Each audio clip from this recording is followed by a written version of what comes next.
गर्मी की छुट्टी और नानी का घर। बच्चों की गर्मी की छुट्टियां लगने वाली है। क्या सोचा है, कहाँ जाने का प्लान है? हमें जाना है स्विट्जरलैंड, पर बच्चों को जाना है नानी के घर। अब समझ नहीं आ रहा कि करे तो करे क्या।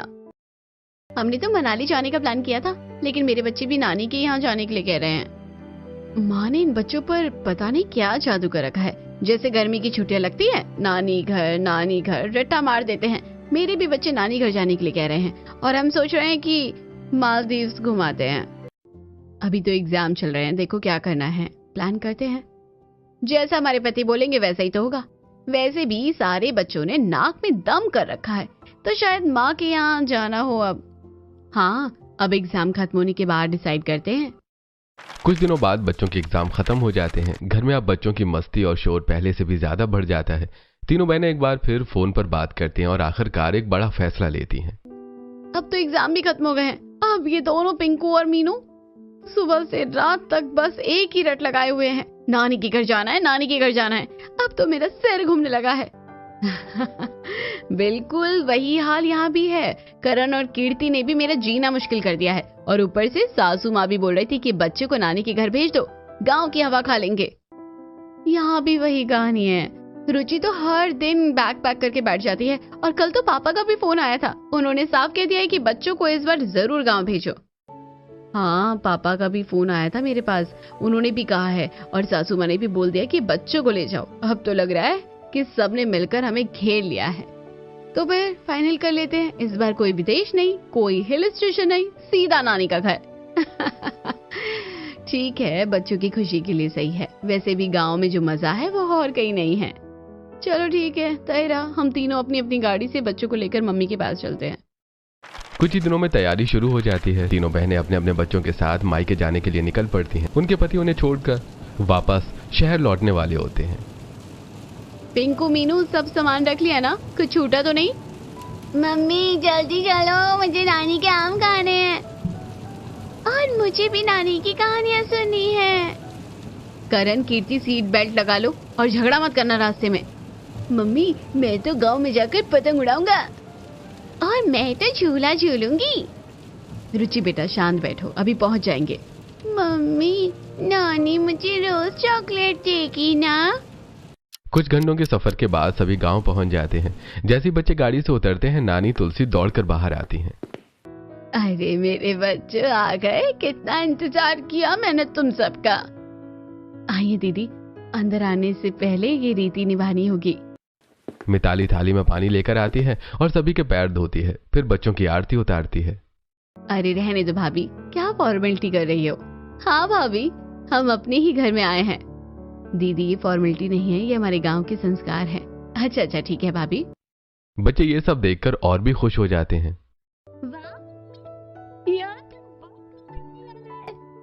हाँ मम्मी, यहाँ तो सब हमें स्पेशल ट्रीटमेंट दे रहे हैं। इसके बाद तुलसी बच्चों को अपने पास बुलाती है और सबको चॉकलेट देती है। ये लो मेरे प्यारे बच्चों, तुम्हारे लिए चॉकलेट लाई हूँ। वाव नानी, आओ नानी।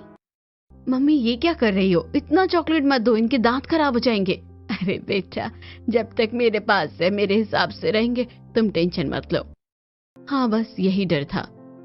यहाँ आकर पता नहीं क्या होने वाला है, बच्चों की सारी आदतें खराब हो जाएंगी।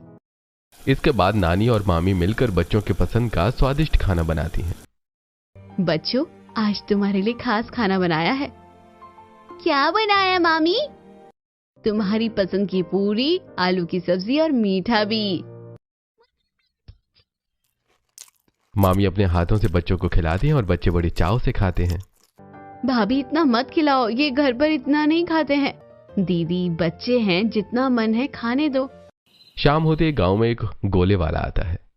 बर्फ का गोला, रंग बिरंगा गोला। नानी हमें गोला खाना है। हाँ क्यों नहीं, सबको दिलाती हूँ। नानी सभी बच्चों को गोला दिलाती हैं। वाह कितना टेस्टी है, ये तो शहर से भी ज्यादा अच्छा है। मम्मी ये क्या कर रही हो? इसमें आर्टिफिशियल कलर होता है। हाँ, और ये बर्फ भी गंदे पानी से बनती है, बच्चों के पेट में दर्द हो जाएगा। हमने अपने बच्चों को ये सब नहीं खाने दिया, और यहाँ आप ये सब खिला रही हो। बेटा हर चीज में इतना डरोगे तो बच्चे बचपन कैसे जिएंगे? दीदी, कभी कभी खाने से कुछ नहीं होता, बच्चे खुश हैं यही बड़ी बात है। मम्मी प्लीज हमें खाना दो ना, हम रोज नहीं खाएंगे। तीनों बहनें एक दूसरे को देखती हैं और मन ही मन सोचती हैं, शायद हम जरूरत से ज्यादा सोचते हैं, बच्चों की खुशी भी तो जरूरी है। हाँ, शायद ये सही कह रहे हैं। रात का समय हो जाता है। गांव में हल्की ठंडी हवा चल रही होती है। आंगन में बड़ी सी चटाई बिछा दी जाती है और सभी बच्चे और बड़े एक साथ सोने की तैयारी करने लगते हैं। आसमान में तारे चमक रहे होते हैं और माहौल बिल्कुल शांत और सुकून भरा होता है। आओ बच्चों, आज सब मेरे पास ही सोएंगे। देखो कितनी ठंडी हवा चल रही है। शहर में कहाँ ऐसा मजा मिलता है। हाँ नानी, हम सब आपके पास ही सोएंगे। और आप हमें कहानी भी सुनाओगी ना? और मैं तो आज तारों को गिनूंगा। नानी, ये तारे नीचे क्यों नहीं आते? मैं तो नानी के हाथ पकड़कर ही सोऊंगी। तीनों बहनें एक कोने में खड़ी ये सब देख रही होती हैं। उन्हें जमीन पर चटाई पर सोने में थोड़ी परेशानी हो रही होती है। अरे ये क्या, जमीन पर सोना पड़ेगा? मेरी तो कमर ही टूट जाएगी। हाँ यार, और ये गर्मी, पंखा भी कितना धीमा चल रहा है, कैसे सोएंगे हम? और ये सारे बच्चे एक साथ, कहीं रात में कोई गिर गया तो? तीनों बहनें अपनी माँ तुलसी के पास जाती हैं। मम्मी, बच्चों को हमारे कमरे में सुला लेते हैं ना, यहाँ जमीन पर कैसे सोएंगे ये? हाँ मम्मी, आदत नहीं है इन्हें, और मच्छर भी बहुत है यहाँ। तभी बच्चे बीच में बोल पड़ते हैं, नहीं मम्मी, हम नानी के साथ ही सोएंगे। हाँ, हम अभी आपके पास नहीं सोएंगे। आज तो नानी के साथ ही मजा आएगा। हम सब साथ में सोएंगे। मैं तो नानी के पास ही सोऊंगी। ये सुनकर तीनों बहनें एक दूसरे को देखती हैं। अरे घर में तो यही बच्चे कहते हैं कि मम्मी के पास सोना है, और यहाँ देखो, सच में यहाँ आते ही सब बदल गए। लगता है नानी का जादू चल गया है। रात में तुलसी सभी बच्चों को प्यार से सुलाती हैं। आओ बेटा, आंखें बंद करो, मैं कहानी सुनाती हूँ। तुलसी एक प्यारी सी कहानी सुनाती हैं और बच्चे धीरे धीरे सो जाते हैं। तभी एक बच्चे को खांसी आती है। अरे बेटा रुको, मैं अभी दवा लाती हूँ। तुलसी तुरंत अंदर जाकर दवा लाती है और बच्चे को पिला देती है। अब ठीक लग रहा है ना? हाँ नानी। तीनों बहनें ये सब देखती हैं और मन ही मन सोचती हैं, पता नहीं माँ ने बच्चों को कौन सी दवा पिला दी है। माँ बूढ़ी हो रही है, कहीं गलत दवा तो नहीं पिला दी है। नहीं, मैं देख रही हूँ, वो देखो, दवा नहीं शहद ही दिया है माँ ने पिंकू को। अगली सुबह सूरज की पहली किरण के साथ ही बच्चे जाग जाते हैं। नानी, नानी उठो, हमें आम के बाग में जाना है। अभी तो वहाँ आम लगे होंगे ना, हमें तोड़कर खाने हैं। नानी जल्दी चलो ना। अरे वाह, इतनी सुबह सुबह बाग याद आ गया। चलो मैं लेकर चलती हूँ। सभी बच्चे मामा के बच्चों के साथ बाग की तरफ निकल जाते हैं। थोड़ी देर बाद तीनों बहनें उठती हैं और बच्चों को घर में नहीं पाती। अरे पिंकू और मीनू कहाँ गए? करण, कीर्ति भी नहीं है, रुचि भी नहीं दिख रही। तीनों एक साथ तुलसी से पूछती हैं, मम्मी बच्चे कहाँ गए? अरे वो बाग में गए हैं आम तोड़ने। क्या क्या क्या क्या? तीनों तुरंत बाग की तरफ दौड़ती हैं। वहां जाकर देखती हैं कि बच्चे पेड़ों पर चढ़े हुए हैं और हंसी खुशी आम तोड़ रहे हैं।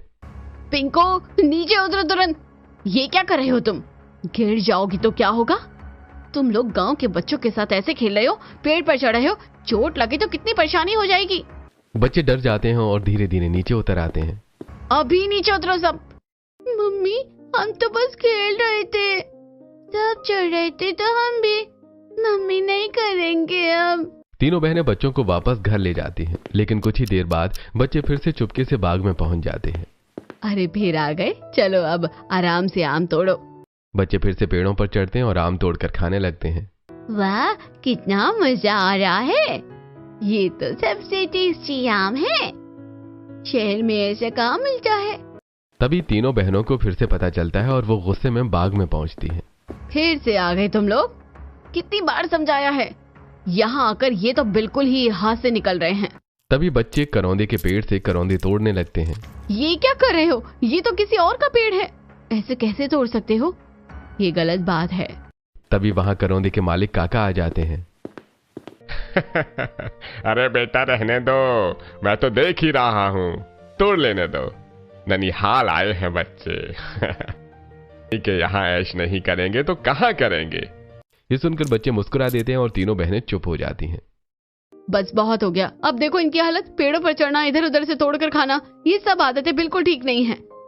हाँ बिल्कुल, शहर में तो हमने इन्हें कितनी अच्छी से पाला है और यहाँ आते ही सब कुछ बदल गया। मुझे तो सच में डर लगने लगा है, कहीं यहाँ रहकर ये बच्चे पूरी तरह से बिगड़ ना जाए।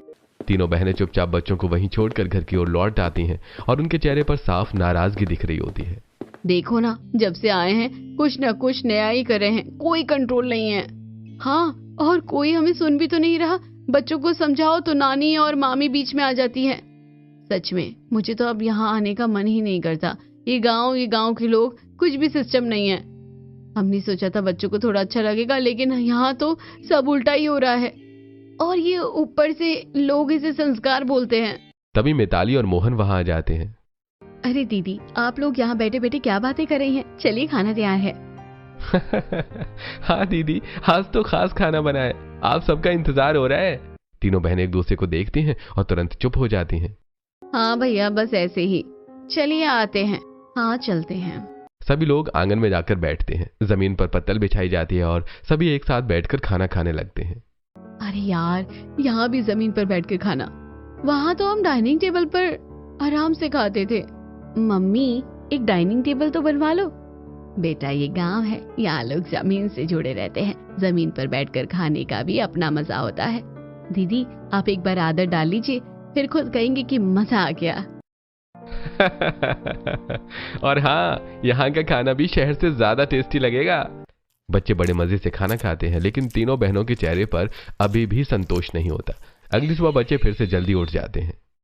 मम्मी, हम बाहर जा रहे हैं। हाँ वाह, बहुत मजा आएगा।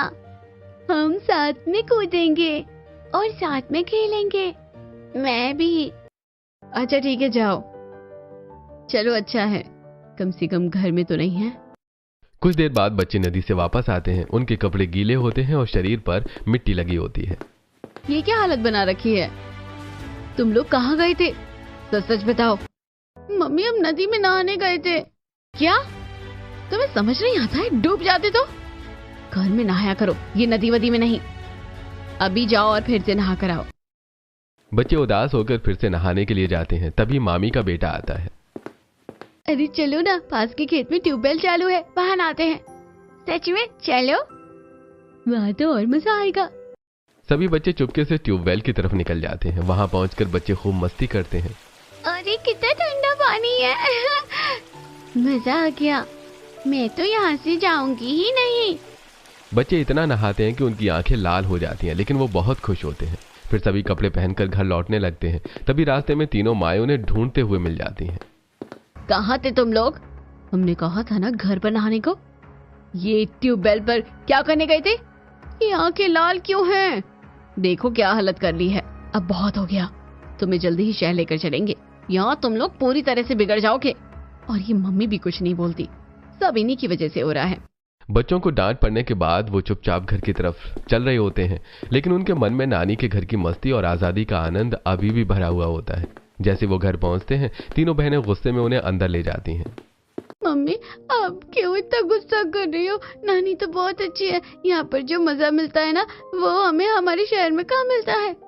हाँ मम्मी, वहाँ तो बस घर के अंदर ही रहो, बाहर मत जाओ, ये मत करो, वो मत करो। यहाँ तो हम खोलकर खेल पा रहे हैं। मम्मी, यहाँ कोई हमें रोकता भी नहीं है। हम खुद से खेलते हैं, खुद से सीखते हैं। और नानी हमें डांटती भी नहीं है। मैं तो यही रहना चाहती हूँ। बच्चों की ये बातें सुनकर तीनों बहनों के चेहरे पर थोड़ी असहजता आ जाती है, लेकिन फिर भी वो अपने गुस्से को नहीं छोड़ती। बस बहुत हो गया, अब एक शब्द भी नहीं। तुम लोग अंदर चलो। और ये मत समझना कि यहाँ जो मन आएगा वो करोगे। अभी सब कपड़े बदलो और अच्छे से नहाओ। तीनों बहनें बच्चों को अच्छे से नहलाती हैं, साफ कपड़े पहनाती हैं और उन्हें सख्ती से समझाती हैं। अब कोई बाहर नहीं जाएगा, समझे? बस घर में ही रहना है, और अगर बाहर गए ना तो बहुत डांट पड़ेगी। बच्चे चुपचाप सिर हिला देते हैं, लेकिन उनके मन में बाहर खेलने की इच्छा अभी भी बनी रहती है। शाम होते ही मिताली और तुलसी बच्चों को खेत की ओर ले जाती हैं। आओ बच्चों, आज तुम्हें खेत दिखाते हैं और वहाँ तुम लोग खूब खेलना। सच में? चलो चलो। बच्चे चुपके से उनके साथ निकल जाते हैं। खेतों में पहुंचकर बच्चे मस्ती करने लगते हैं। और ये देखो कितना बड़ा खेत है, यहाँ तो दौड़ने में कितना मजा आ रहा है, मुझे पकड़ के दिखा। मोहन और मिताली आग जलाते हैं और गेहूं की बालियां भूनने लगते हैं। अरे आओ बच्चों, ये लो भुनी हुई गेहूं की बाली खाओ। वाह, ये कैसे खाते हैं? ऐसे दाने निकालो और खाओ। बच्चे बड़े मजे से गेहूं खाते हैं और खुश हो जाते हैं। तभी तीनों बहनें वहां पहुंच जाती हैं। ये क्या हो रहा है? ये सब बिल्कुल हाइजीनिक नहीं है। खुले में आग, धूल मिट्टी, ये सब बच्चों के लिए ठीक नहीं है। अरे बहन, ये हाइजीनिक नहीं, ये सेहत के लिए अच्छा है। गांव में ऐसे ही बच्चे बड़े होते हैं। हमें तो ये सब ठीक नहीं लगता बिल्कुल। कुछ दिन ऐसे ही बीत जाते हैं। अब तीनों बहनों को हर चीज में परेशानी होने लगती है। ये मत करो, वहां मत जाओ, ये गंदा है, ये मत छुओ, ऐसे नहीं वैसे करो। वहीं बच्चे नानी के साथ खुलकर जीते हैं, खेलते हैं, हंसते हैं और हर पल का आनंद लेते हैं। रात का समय आता है और तुलसी बच्चों को छत पर सुलाने का फैसला करती है। आओ बच्चों, आज छत पर सोएंगे। वाह, और कहानी भी सुनाओगी? हाँ। तीनों बहनें फिर चिंता करने लगती हैं। अरे ऊपर मच्छर काटेंगे और हवा भी तेज है, बच्चों को नीचे ही सुलाओ। दीदी, मैंने पहले ही मच्छरदानी लगा दी है, आप टेंशन मत लो। बच्चे छत पर जाकर लेट जाते हैं। एक समय की बात है। बच्चे कहानी सुनते सुनते सो जाते हैं। बेटा, मेरे पास आकर सो जाओ। नहीं मम्मी, नानी के पास। करण, नानी। तीनों बहनें चुप हो जाती हैं। आधी रात को अचानक लाइट चली जाती है। अरे ये क्या, इतनी गर्मी, यहाँ तो नींद भी नहीं आ रही है। चलो ऊपर चलते हैं। तीनों छत पर जाती हैं और देखती हैं कि वहां ठंडी हवा चल रही है। अरे यहाँ तो कितना अच्छा लग रहा है, सच में कितनी ठंडी हवा है। बच्चों को देखो कितने आराम से सो रहे हैं। धीरे धीरे तीनों बहनें भी वहां छत पर आकर लेट जाती हैं और खुली हवा में सुकून से सो जाती हैं। गांव की जिंदगी अब बच्चों के लिए किसी सपने जैसी हो गई थी। हर दिन कुछ नया, कुछ मजेदार और कुछ सीखने जैसा होता था। वहीं दूसरी तरफ तीनों बहनों के लिए हर दिन एक नई परेशानी लेकर आता था। एक दिन सुबह सुबह बच्चे गांव के दूसरे बच्चों के साथ गिल्ली डंडा खेलने के लिए निकल जाते हैं। आज मैं गिल्ली सबसे दूर मारूंगा, देखना आज मैं जीतूंगा। मैं भी खेलूंगी, मैं भी खेलूंगी। बच्चे मिट्टी में दौड़ते हैं, गिरते हैं, उठते हैं और खूब मस्ती करते हैं। उनके कपड़े पूरी तरह से गंदे हो जाते हैं। थोड़ी देर बाद जब तीनों बहनें बच्चों को ढूंढते हुए मैदान में पहुंचती हैं तो उनका गुस्सा 7वें आसमान पर पहुंच जाता है। पिंकू, ये क्या हालत बना रखी है? करण, ये कपड़े अपने देखो। आज के बाद अगर मैदान में दिखे ना तो बहुत मार पड़ेगी तुम्हें। तीनों बहनें डंडा लेकर बच्चों के पीछे दौड़ने लगती हैं। मम्मी माफ कर दो, हम नहीं खेलेंगे, हमें नहीं मारो। तभी मिताली बीच में आती है। अरे दीदी, आप क्यों इतना परेशान हो रही हैं? बच्चे हैं, खेलने दो। खेलने दो मतलब? ये देखो हालत। शहर में तो हमने कभी ऐसा नहीं होने दिया, यहाँ आकर सब बिगड़ गए हैं। दीदी, बचपन ऐसे ही होता है, थोड़ा गंदा, थोड़ा शोर, लेकिन बहुत प्यारा। बच्चे भागकर नानी के पास जाते हैं और शिकायत करते हैं। नानी देखो ना, मम्मी खेलने ही नहीं देती, यहाँ ही तो खेलने को मिलता है। शहर में तो बस पढ़ाई पढ़ाई, मैं तो यहाँ ही रहना चाहती हूँ। अरे बेटा, बच्चों को खेलने देना चाहिए, क्यों परेशान होती हो तुम लोग?